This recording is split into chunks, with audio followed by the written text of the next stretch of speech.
అత్యాధునిక labs, international collaborations, advanced placements. మీ dream career ని రీచ్ అవ్వడానికి మీ best choice Godavari global university. ఓయ్ జాను, వస్తున్నానండి. రండి రండి రండి. ఏంటి ఇంత ఆలస్యం? థ్యాంక్స్. కూర్చో. జాను, ఈ నెలలో అమృతాంజనానికి కాస్త ఎక్స్ట్రా డబ్బు శాంక్షన్ చేయాలి. అమృతాంజన్ ఎందుకండి? కొంచెం నొప్పిగా ఉంది. మరి నాతో చెప్పలేదే. ముందు మీరు సరిగా పడుకోండి, నేను పడతాను. కంగారు పడుకోయ్, వయసు అవటంలా కొంచెం నొప్పిగా ఉంది. ఎందుకు కంగారు? ఇక్కడేనా? జాను, ఆ దేవుడు మళ్ళీ జన్మంటూ శాంక్షన్ చేస్తే మళ్ళీ నిరుద్యోగంతోనే నా జీవితం ప్రారంభం కావాలనుకో. ఎందుకండి? ఎందుకేంటో ఆ ఉద్యోగ అన్వేషణలో మళ్ళీ నిన్ను కలుసుకోవాలి. ఆ పార్కు బెంచి మీద బఠానీలు తింటూ మన ప్రేమ కలాపాలు సాగించాలి. పెళ్లి చేసుకోవాలి, బిడ్డలను కనాలి. గడిచిన ఆ జీవితం తలుచుకుంటేనే ఎంతో మాత్రం కాదు. గడిచిన జీవితం అంటున్నారు, గడుస్తున్న జీవితం మొహం ముట్టిందా? అబ్బే, అప్పుడేనా? ఇంకా టైం ఉంది. చెప్పడం మర్చిపోతాను. ఆఫీస్లో కొంచెం లోన్కి అప్లై చేయండి. లోనా? లోన్ అనుకో. అవన్నీ అడగకూడదు. కోడళ్ళు వచ్చారు. కోడళ్ళు వచ్చారు కదా, మర్చిపోయా. నేను తలుచుకుంటే జరగంది లేదు. మీరు అలా చూస్తూ ఉండండి. 2 రాష్ట్రాల ముఖ్యమంత్రులు గెలిపిస్తారు, 2 భాషల హీరో వస్తారు, 20 మంది పత్రికా విలేకరులు, 2 గంటల సేపు డాన్స్ ప్రోగ్రాం. తెల్లారేసరికి మీ ఫోటోని దేశమంతా చూడాల్సింది. మీ గురించి అద్భుతంగా అద్భుతంగా చెప్పుకోవాల్సిందే. రాజా చూడండి, ఏంటంటారు? మా శిష్యురాలు ఫోటోతో పాటు అదే పేపర్లో ఓ మూల ఈ గురువు గారు ఫోటో కూడా వేయించండి. మరో మూల నా తబలా ఫోటో కూడా వేయించండి. ఎంత మాట వేయించనటండి. ఇంత అద్భుతమైన శిష్యురాల్ని తయారు చేసినందుకు మీతో ప్రత్యేకంగా ఒక ఇంటర్వ్యూ చేయించి మీ ఫోటో ఫ్రేమ్ కట్టించి మరీ అందరికీ పంచిపెట్టేస్తాను. ఏమంటారు? చూడండి, చిన్న సవరణ. నా ఫోటో మట్టుకు గోల్డ్ ఫ్రేమ్ చేయించండి. చూడమ్మా, మన జన్మ తరించింది. తలాంగు తదిగణకం. అయితే ఒక్క విషయం, డబ్బు మాత్రం బాగా ఖర్చు అవుతుందా? ఎంత ఖర్చు అయినా పర్వాలేదండి. ఇలాంటి అవకాశం మళ్ళీ రాదు కదండి. అయితే ఇంకా ఆలస్యం ఎందుకు? మీ ఆయనతో మాట్లాడి డబ్బు అది సిద్ధం చేసుకోండి. నేను వెంటనే పని మొదలెట్టేస్తాను. వస్తాను, చాలా పనులు ఉన్నాయి. మావగారు, వీరు రమణమూర్తి గారు. నమస్కారం అండి. నా అరంగేట్రం బ్రహ్మాండంగా ఏర్పాటు చేస్తారట. బ్రహ్మాండంగా ఏర్పాటు చేసేది సదరు రమణమూర్తి గారు కాదమ్మా, డబ్బు. డబ్బు ఉంటే 4 రాష్ట్రాల ముఖ్యమంత్రులు వస్తారు, 4 భాషల కథానాయకులు వస్తారు, 40 పత్రికల్లో నీ ఫోటో ముఖ చిత్రంగా కూడా వేస్తారు. కాకపోతే వాటి కింద ఫలానా వ్యక్తి భార్య, ఫలానా వ్యక్తి కోడలు, ఫలానా స్టేజ్ మీద కాలికి గజ్జి కట్టి ఆడిందని మాత్రం రాస్తారు. పెరుగుతాయి, నీకు పరువు ప్రతిష్టలు బాగా పెరుగుతాయి. కాకపోతే మా పరువు, మా కుటుంబం పరిస్థితే. నటరాజా ఆదిలోనే హంసపాద.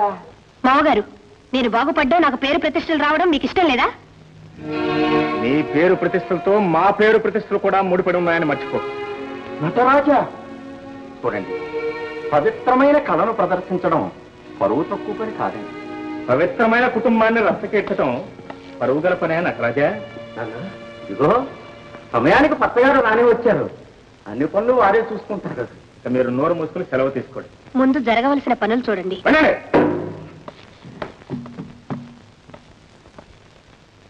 ఏంటన్నా, మీరిద్దరూ ప్రేమించి పెళ్లి చేసుకున్నారు, ఓకే. అన్యోన్యంగా దాంపత్యం కూడా చేస్తున్నారు, ఓకే. నీ భార్యకు నృత్యం అంటే ఇష్టం, అది ఓకే. కానీ ఈనాడు 10 మందిలో కాలికి గజ్జె గట్టి పేరు సంపాదించుకోవాలనుకోవటం చూడు, అదొక్కటే ఓకే కాదు. ఓకే? అవును, నువ్వు డాన్స్ చేయటం నాన్నగారికి ఇష్టం లేదు గీత. ఇప్పుడు ఇష్టం లేకపోయినా తర్వాత కోడళ్ళు చూసి గర్వపడతారు. నిన్ను సంతోషపెట్టడం నాకు ఇష్టమేనుకో, కానీ ఈ డొంక తిరుగుడంతా ఎందుకండి? అసలు నేను డాన్స్ చేయడం మీకే ఇష్టం లేదని చెప్పకూడదు.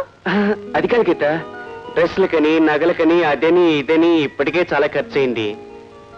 ఇంకా డబ్బు కావాలంటే ఎంతండి నేను అడిగింది? 3000 కదా. ఇలాంటి అవకాశం మళ్ళీ మళ్ళీ రాదు.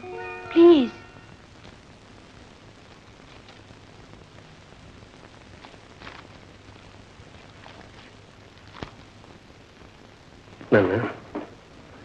ఏంటి గీతకి ఆదివారం డాన్స్ ప్రోగ్రామ్ ఉండొచ్చు. డబ్బు కావాలి 3000. డబ్బా 3000? గోపి, భారతంలో శ్రీకృష్ణ పరమాత్మ అని ఉంటాడు, ఎప్పుడైనా విన్నావు? నువ్వెందుకు వింటావు? ఆ పెద్ద మనిషి పాపం 16,000 మంది గోపికలను ప్రేమించాలక మరో 80 మంది కూడా భార్యను కూడా పెళ్లి చేస్తున్నారు. అందులో ఒక దిల్లున్న గర్డ్, ఏది హీరోయిన్ లాంటి అమ్మాయి, పారిజాత పుష్పం తీసుకురామని చెప్పింది.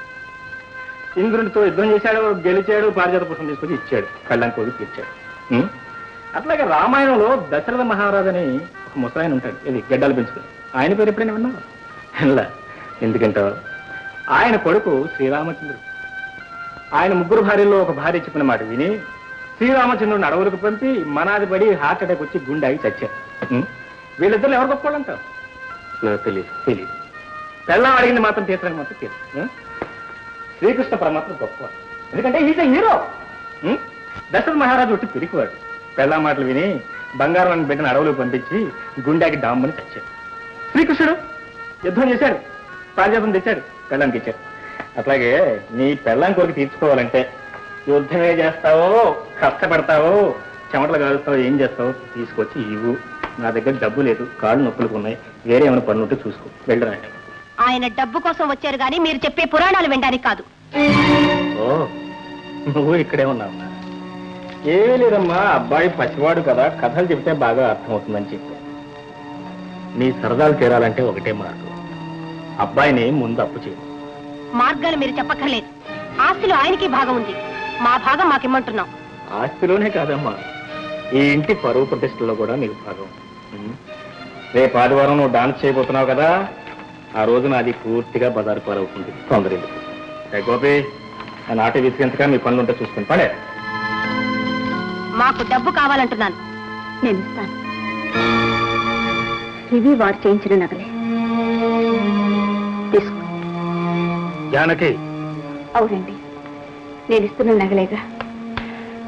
నా ఆస్తికి అర్థం వేరే ఉంది. తీసుకోమా. చెల్లమ్మా, ఖర్చులు మాకు ఉన్నాయి, ఇందులో మాకు వాటా ఉంది. ఏది లేవు, ఇది నా వంతు. అత్తగారు చాలా thanks.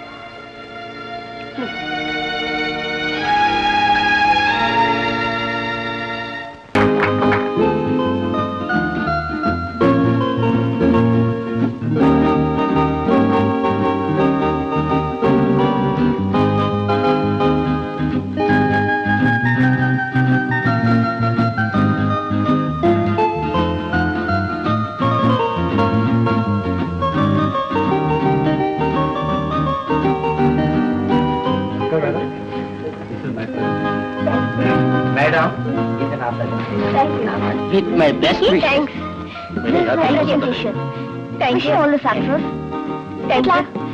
Thank you. Happy birthday. Thanks.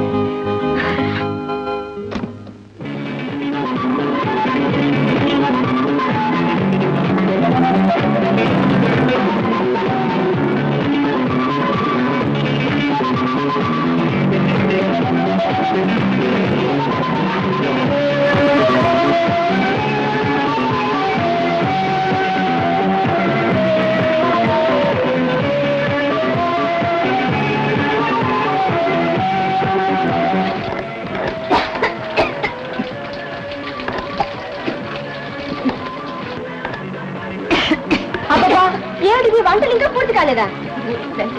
సరే కానీ ముందు ఆ జీడిపప్పుల త్వరగా వేయించి తీసుకురండి, త్వరగా.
సంస్కారం లేని మనిషి. ఆ సంస్కారం నీలో ఉంటే నలుగురు ముందు నువ్వు నాతో ఇలా మాట్లాడు. ఆ సంస్కారం మాలో ఉండబట్టే అడుగు. ఆ 2 కాళ్ళ పశువుని కన్న పాపానికి నీ ఆటలు పాటలు కూడా చూస్తూ సహించి ఊరుకుంటున్నా. చెప్పరా, నువ్వు చిన్నప్పటి నుంచి నేర్చుకున్న చదువు సంస్కారం ఏ మాత్రమైన నీలో మిగిలింటే పవిత్రమైన దేవాలయం లాంటి ఇంటిని ఇలా చేసేవాడివా? అత్తయ్య, అందరి ముందు అవమానిస్తారా? అవమానం? అవమానానికి నీకు అర్థం తెలుసుంటే ఈ రోజు నువ్వు ఇలా ప్రవర్తించేదానివి కాదు. బాసు, నేను ఇక ఇంట్లో ఒక క్షణం కూడా ఉండను. వస్తే నాతోరా, లేకపోతే ఇక్కడే ఉండు.